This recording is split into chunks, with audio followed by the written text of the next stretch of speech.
আল আকসা মসজিদ থেকে নিয়ন্ত্রণ প্রত্যাহারে বাধ্য হল ইসরায়েল।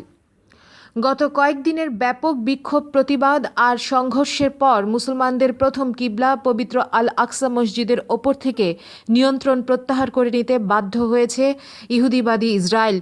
প্রত্যক্ষদর্শীদের বরাত দিয়ে ফিলিস্তিনের বার্তা সংস্থা মান জানিয়েছে, আল আকসা মসজিদের অন্তত একটি গেট থেকে ইসরায়েলি নিরাপত্তা বাহিনী ব্যারিকেড, স্কাফোল্ডিং, উচ্চ প্রযুক্তির ক্যামেরা এবং মেটাল ডিটেক্টর সরিয়ে নিয়েছে।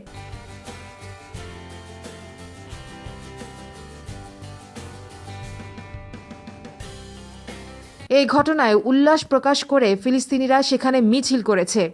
আনন্দ মিছিলে অংশ নেয়া এক ব্যক্তি জানান, গত 12 দিন ধরে আমরা কেউ ঘুমাইনি। আল আকসা মসজিদের ওপর নিয়ন্ত্রণ প্রতিষ্ঠায় ইসরায়েলি পদক্ষেপের বিরুদ্ধে প্রতিবাদ করা ছাড়া আমরা কেউ কোনো কাজ করিনি।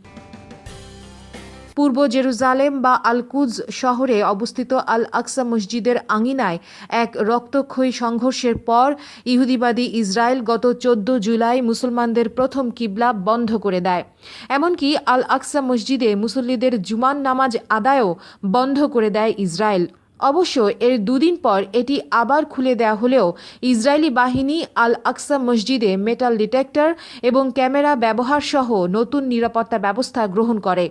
এর পরিপ্রেক্ষিতে মুসলমানরা সেখানে প্রবেশে অস্বীকৃতি জানান এবং প্রতিবাদে তারা মসজিদের বাইরের আঙিনায় নামাজ আদায় করে আসছিলেন।